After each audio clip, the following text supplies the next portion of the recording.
Hi guys, it's Christina here. I hope you are having the most amazing day ever. Today we're going to be talking about the 10 most common mistakes I see people on carnivore making. So if you're new to my space, my name is Christina. I am a naturopath, herbalist, life coach, as well as carnivore, and I have been using the carnivore diet for my own healing for the last almost a year, and I've been using it with my clients and patients for a much longer period than that. So for me, I see people in my clinic doing carnivore. I have a carnivore support group. I have a program called The Quest, all of which to help people overcome and to achieve the result that they're after when it comes to going carnivore. Now, there are a couple of things that I see that are some really common things that people tend to have a problem with. Now, I see these in many spaces, one of which is like the Facebook groups, another is in like my own clinic space, some in my support groups, etc., etc. Now, number one on my list is that people don't understand that there is different phases of healing and there are different things for different people. So for example, somebody who comes to me who just wants to optimize their health but doesn't actually have any specific health issues, I am going to give them different information than somebody who's got a lot of hormonal imbalances and a lot of things are really funky, they've been out for a long time, they've got chronic health issues, etc., etc. Those people need different things when it comes to making any dietary changes in their life. And so for those people in the chronic health space, they may actually need some supplemental support. They may need specific eating to actually help them achieve their goals, and they need to think about it in phases. Whereas those that are generally metabolically healthy and well have no real dramas. And this is where I see a lot of the war sort of policing of carnivore happening online, and that is people who are generally metabolically healthy telling people who have got a lot of hormonal displacement, a lot of chronic health issues, that they're doing it wrong or that they just need to do ... Now you can fill in that ... with a whole bunch of different things like just eat meat, salt and water, or just eat a stick of butter, or just eat ... whatever that actually is. Now, there are lots of variations, or there's lots of subtleties within the carnivore protocols that for me are important to match the right thing with the right person. So again, somebody who's just got, no real major dramas, nothing really major going on for them, but wants to optimize their health, can just go for it when it comes to choosing whether they want to eat, strict carnivore, the Lion's diet version of carnivore, or standard carnivore, or even ketovore. Like, they can go for it from that perspective, and they're probably not going to have too much drama and too much issues in the way of things. However, those that are coming from a chronic health issue space have to see the dietary protocol as a dietary protocol versus I just eat this thing. And what I mean by that is, I think, having worked in this space now for a little while, that it actually happens in phases. So when I'm working with my clients, generally the first phase I'm going to do, depending again on where they're coming from, I'm going to generally tell them for the first 12 weeks, 6 to 12 weeks, just eat meat. Just focus on eating meat and getting your body used to doing that, getting your brain used to what that looks like on the plate, not really worrying too much about macros and fat and protein and all of that type of stuff. Just enjoy eating meat. And what I want you to do is just to start to think about eating when you're hungry and not when you're not. That's the only thing. Except if they've got a thyroid or an adrenal issue. If they come to me and they've already got thyroid issues or adrenal issues, and we know this from the outset, then I'm going to tell them you've got an extra rule. So for the first 12 weeks, your first rule is just eat your meats and your animal products and enjoy it and go for it and get your body used to it. Change your mind over, learn what it's like to eat out, how you're going to shop, all of that type of stuff. The second rule, if you've got thyroid issues or adrenal issues, is that you must eat breakfast. And ideally, we want you to eat that breakfast within about the first hour of the day. So first hour of sunrise, or the first hour of you getting up. So if you get up at 7:30, we want you to be eating by 8:30. If you get up at 6 but sunrise is not until 7, then you need to eat by 8. And so within that first hour of sunrise of the day or the time that you get up, we want you to actually eat. Because here's the thing, those people who have adrenal fatigue and or thyroid issues have already got their metabolic system shutting down. Their metabolic system is in conserving zone. It's like keeping everything quiet and low and slow so that it doesn't burn too much and it doesn't burn it too rapidly, because they're used to under eating. They're used to not having enough. So it's conserving what it's actually having for the day by making you not feel hungry. So that rule that I would have for everybody else, eat when you're hungry, don't when you're not, doesn't actually apply to them, because their body is making them not feel hungry because it's used to not having enough. It's kind of like the happy thriver. So in babies, there is this phase called the happy thriver, where you've got a baby who is not gaining weight, is not putting on what they should be, and not necessarily eating enough, and they're still happy. So instead of them being a really unsettled baby and crying a lot, they've actually just learnt to live with that feeling of hunger. And so they don't cry, they don't make a fuss, and what they're called then is the happy under thriver. And so we want to retrain your body and retrain your metabolic system to know food is coming. So for those people, you need to eat breakfast. And that's where, again, I see another issue. And that is essentially that people don't understand that that needs to be modified and changed for different people and what's happening with them metabolically. So number 2 is that we need to tweak this. We all need to tweak it in some way, shape or form. So for example, if you were a guy who wants to put on a whole heap of muscle, then we're likely going to need to build up your protein level so that you've got the ability to build that muscle in response to the exercises that you're actually doing.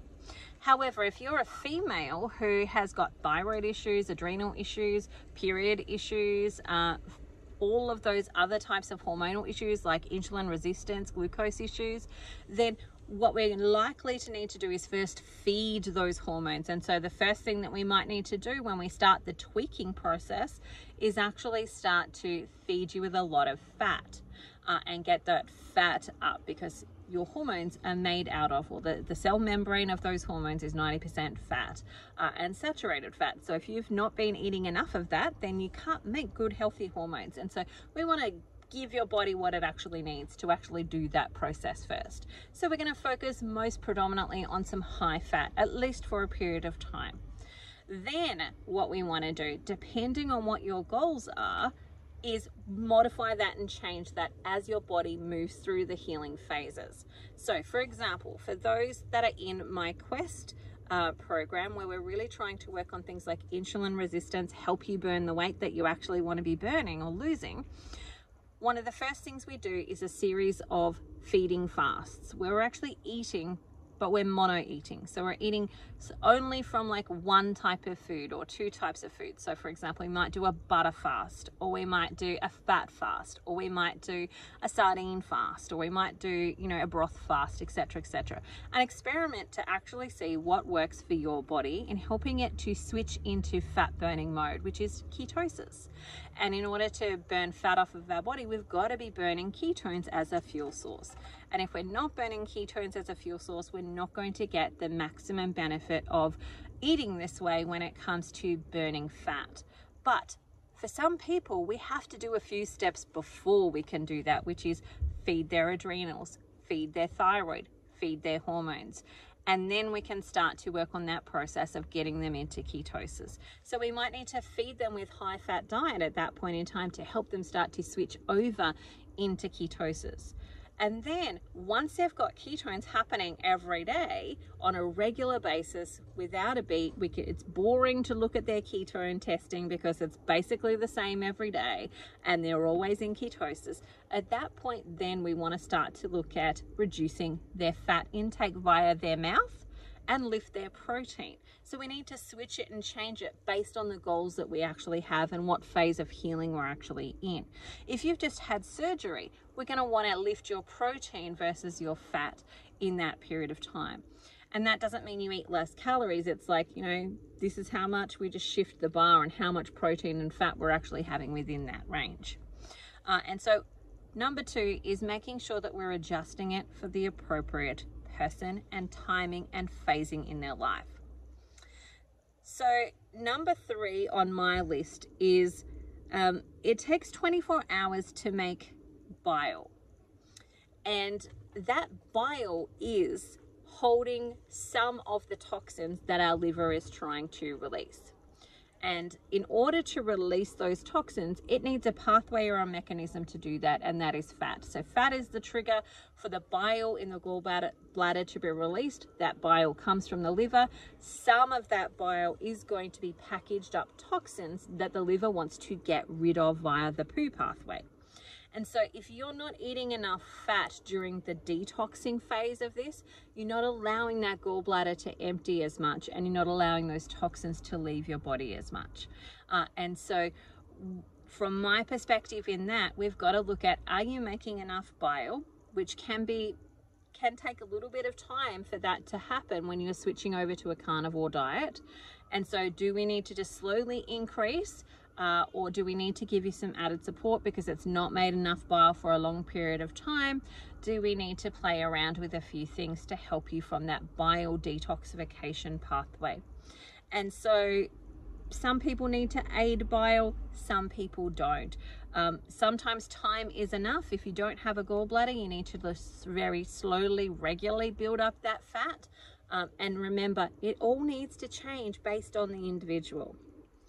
Another mistake I see people making is that they start the protocol with the idea that they're just going to eat meat and everything else will work its way out. And maybe over a long period of time it actually will. Maybe over a really long period of time it actually will. But the problem is, if they're not getting the results that they want to be getting, it's easy to give up and go, well, this doesn't work. And so for me, one issue or one mistake I see some people making is that when they're not getting the results and they've been doing it for a little while, so 12 weeks, 6 months, they've been doing it for that long and they're still not getting the results, a mistake that I see people make is not starting to monitor and track. And I always think it's a good idea to track as many data points as you possibly can. So track things like your blood pressure, if blood pressure is an issue for you. Track your blood glucose, your ketones, so that we can see what is your GKI doing, your blood glucose ketone index. What's happening there? That will give us an indication of your insulin levels and how much insulin's there, and if we need to do some work to help you aid turning the insulin tap off. Tracking your weight, but also tracking your measurements, because so often in my own journey, I have not lost weight on the scales, but when I get the measuring tape out, I can see with hardcore facts that I have lost significant amounts of measurement weight. And that is your body recompositioning. And if you just track one data point, you only have one thing to go off. But the more data points you track and you check, the more information you can see. Okay, I'm generally moving in the direction that I want to be going. And so I can trust more that this is doing benefits for me versus like all of the stories and the things that you might hear from other spaces that it's doing harm. So tracking and monitoring is a mistake that I see people not doing enough of when things are going awry. Skipping breakfast, I talked about that in number 1. Skipping breakfast, like when it comes to fasting, the current research tells us that you get more bang for your buck when it comes to fasting when you fast from dinner than when you fast from breakfast. Now, what most people do is fast from breakfast and they eat dinner. And moving your eating windows to a slightly different time where you eat much earlier in the morning, but your fasting happens overnight and starts earlier in the evening, can actually give you a much better bang for buck when it comes to creating the results that you want to be creating. The other thing that I see, especially I see it more in women than I see it in men, is that when they skip breakfast, that their thyroid and their metabolic system slows down, because they're under eating when they actually are eating as well. So even though they might not start eating until say 11 or 12 or sometimes 3 o'clock in the afternoon, by the time they get to that 3 o'clock in the afternoon meal, they might be ravishingly hungry, but they can't eat much. And so they're underfeeding their body, which means it sends a signal to their body that it needs to slow down their metabolism. Don't use as much energy because we don't have as much of it. And so that can be a really common problem that happens for women in particular when it comes to this fasting through the breakfast phase.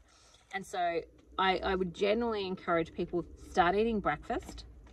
And if you don't feel like eating for the rest of the day, don't eat. But if you are hungry through the rest of the day, which generally happens, is eat. And your body will stop eating at some point. You'll stop needing to eat at some point. Now, you might already start, like, have your evening meal at 8 o'clock. Maybe work to move that to 7 o'clock. And then move that to 6 o'clock. I personally generally don't eat anything after about 6 p.m. if I eat that late. Like for me, 6 p.m. Meal these days is late, and I'm usually more likely to be done with eating by about 4. But I will, you know, if we're running late and we're busy doing things, I will certainly eat up till 6. But once that clock ticks over to 6, I'm likely to not eat unless I'm like famishingly hungry. That's the only time I'm going to really eat after 6. If I'm just like, oh, I could eat, but I'll be okay without it, I'll generally skip eating after 6. Okay, sweetness. Now, sweetness is another mistake that some people make. Now, some people hear me in this, in that some people can do it, no problems. But if you are somebody who is coming to this from the space of diabetes or insulin resistance, you may need to be more mindful of alternative sweeteners, simply because there's a receptor in your gut that actually tastes those sweeteners and sends out, oh, we're getting sugar, and it turns on insulin. Versus when it just gets protein and fat, it's not turning that on. And so we're not getting this flooding of insulin. And as soon as insulin gets turned on and starts to flood around, we turn off ketones. And so that then means you stop fat burning at that point in time. So for some people, especially if they're early in their transition from diabetes into carnivore and healing that, they may need to leave out the alternative sweeteners. But also hear me on this, that in the beginning, for people as they transition, those alternative sweeteners can be helpful in helping them to start to get rid of some of their Achilles heels. So for example, if they've been somebody that's drunk Coke every day, switching to like an alternative sweetener Coke or an alternative sweetener cola can be one of the steps in weaning themselves out of that process. Not saying that that's what they should do forever and a day, but the weaning out process is a risk mitigation process where we're just slowly taking you down and easing you into it versus ripping the band-aid off and putting you in a whole lot of trauma and a whole lot of detoxification and a whole lot of metabolic stress in one go. So sweeteners have a place and can be useful in that space. Long term, I think you want to be really mindful about what you use and when you use it and how long you use it. But they do have a place in helping people start to wean their way off of some of the high sugar diet that they've actually been consuming before that. Okay, number 5 on my list is perfect. Having a perfect mindset, that it has to be perfect.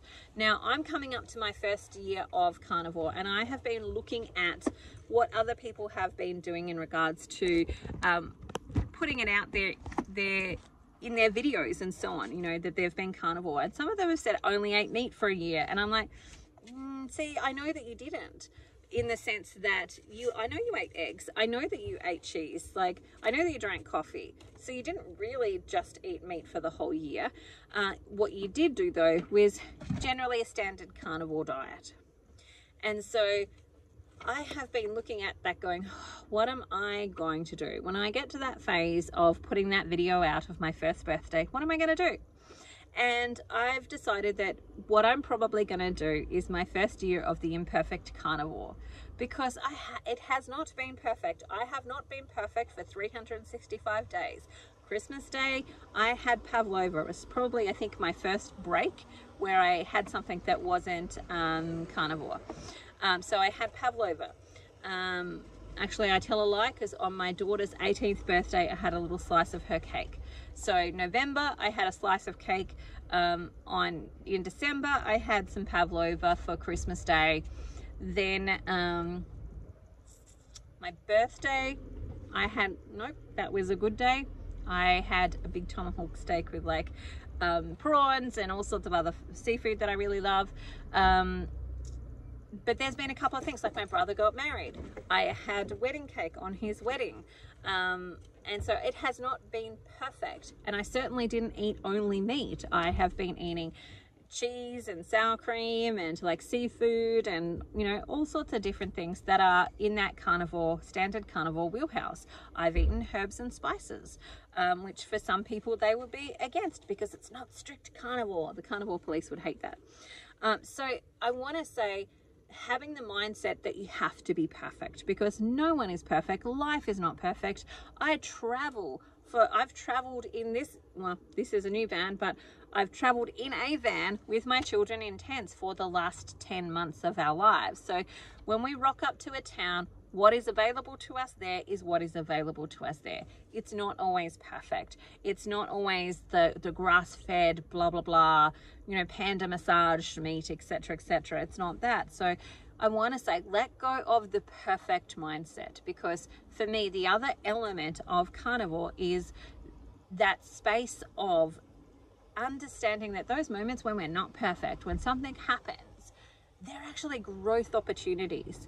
They're spaces where we get to learn something about ourselves, where we get to change our mindset, when we get to tell ourselves a new thing around what's actually going on, because it's places where we find stuff. So an example of that was at Christmas, my van broke down. So the 23rd of December, my van broke down and I was left unable to drive. And so I didn't have Christmas presents. I didn't have all of the things to be able to do that with. So from that perspective, it wasn't perfect. And I remember going down to the little place that we were at and picking out some presents for my kids. And there was this beautiful bakery there. And so essentially in this beautiful bakery, what happened was they had one of my favorites, which is cheesecake. Carrot cake with like the cream cheese on top. That's one of my favorites. And I was standing there getting a present for my daughter, and I was looking and going, oh, I deserve carrot cake. Well, I didn't really deserve carrot cake, but in that moment I heard the words, I deserve that. This has been such a crap experience. I deserve to have that. And that could have been a moment of like giving into that. And if I did give into that, I would have learned something. But it was a moment where I took pause and I listened to my inner voice and actually went, there's a foothold in my mind still around that. And that creates an opportunity for me to unpack that and learn and heal my mindset and change the way that I think about things. Because do I really deserve, if I get to the bottom line of it, do I really deserve to feel crap and sick and put on weight and feel terrible and then feel some guilt and shame about doing all of that? Is that what I really deserve? And so letting go of the perfectness means that you can find all of those juicy bits where we still have wounds and healings that need to come.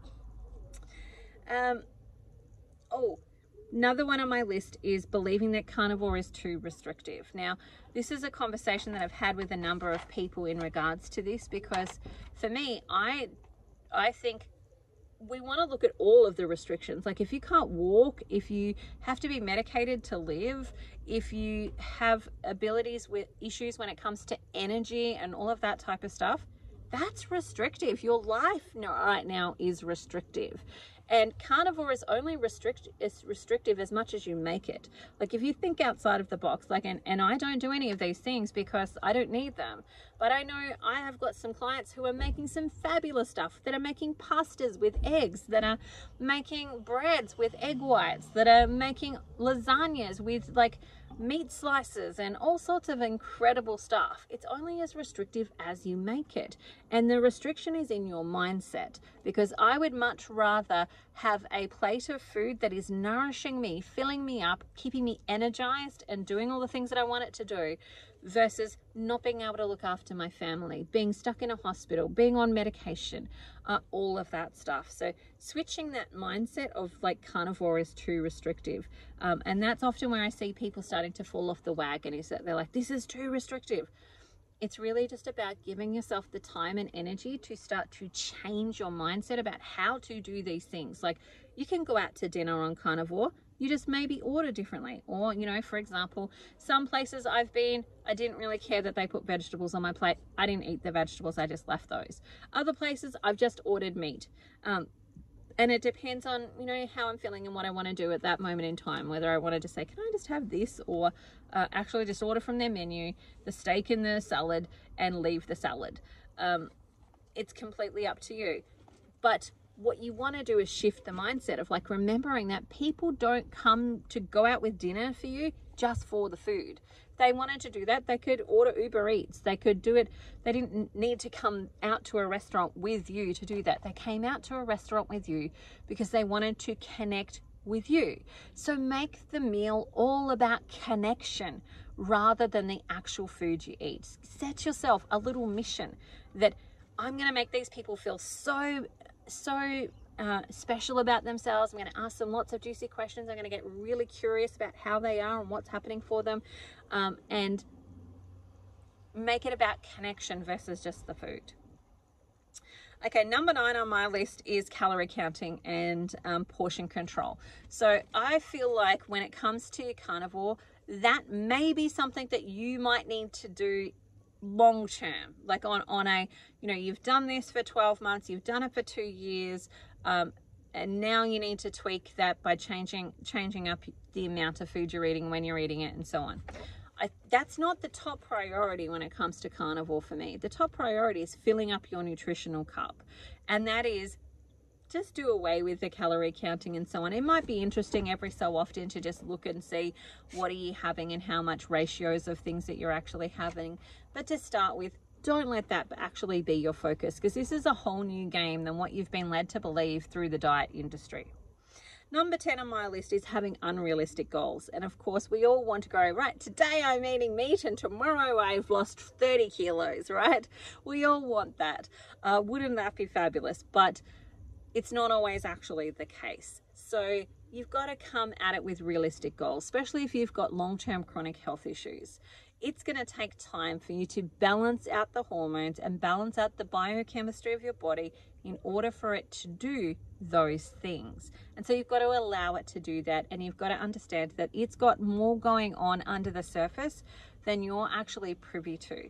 You usually only see the external things and how you're feeling, but there's lots of hard work going on underneath.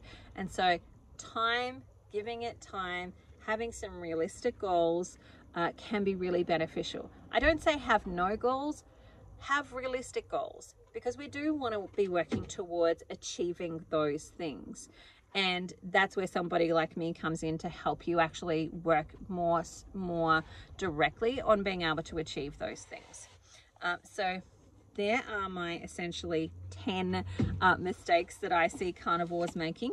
I'm going to say goodbye, and I will talk to you again soon. If you have any more you want to drop into the comments section for me, I would love to hear them. And remember, like and subscribe. It really helps to grow my channel, and I look forward to talking to you again soon. Bye for now. See you later.